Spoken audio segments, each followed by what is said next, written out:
obat adalah seni. Selanjutnya saya akan membicarakan tentang lanjutan dari yang minggu kemarin tentang metode penelitian. Kemarin kita ngomong jenis penelitian nomor 1. Sekarang adalah yang nomor 2 ya. Tempat dan waktu. Nah, tempat dan waktu ini tergantung kapan kamu akan melakukan penelitian. Kalau tempat itu tergantung, ini nanti tergantung dari sampel ya.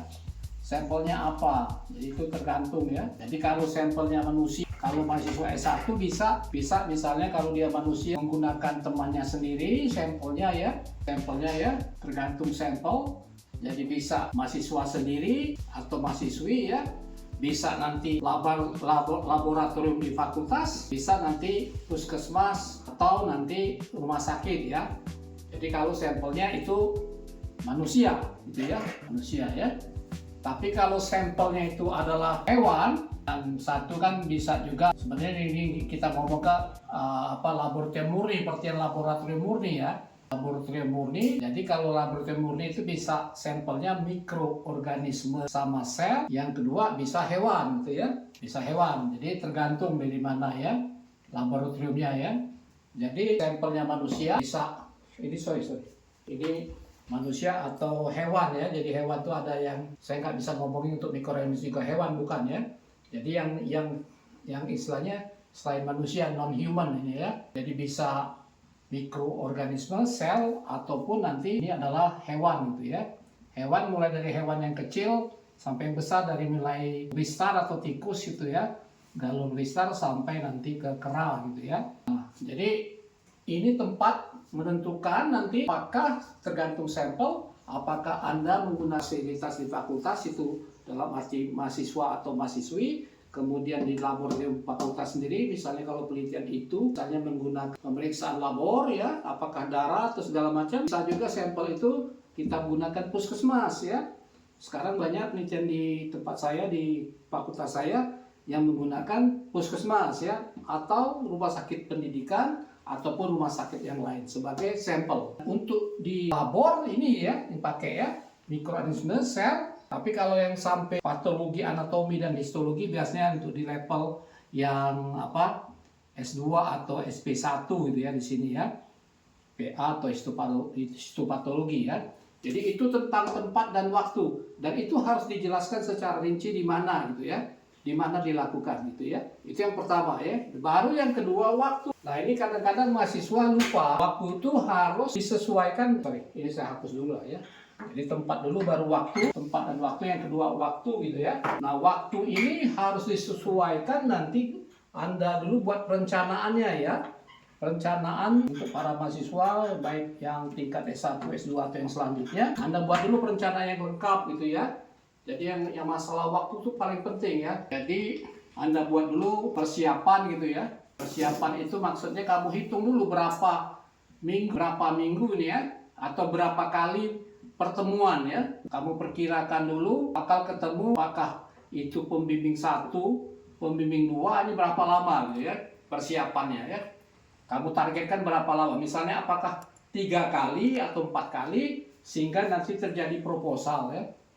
Proposal dan kapan maju ya, kapan presentasi, tulis saja kapan seminar proposal, kejauhan ya, jadi kapan terjadi proposal, kapan sempronya ya, seminar proposal, kapan yang terakhir adalah hasil ya, atau sudah jadi tesis skripsi. Nah, ini kamu perhitungkan betul gitu ya waktunya ya, hasilnya kapan gitu ya, hasilnya nih.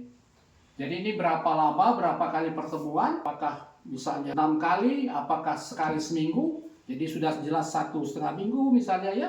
Untuk pertemuan jadilah proposal, baru menentukan tanggal majunya proposal ya. Tanggal majunya proposal ya, tanggal maju ya.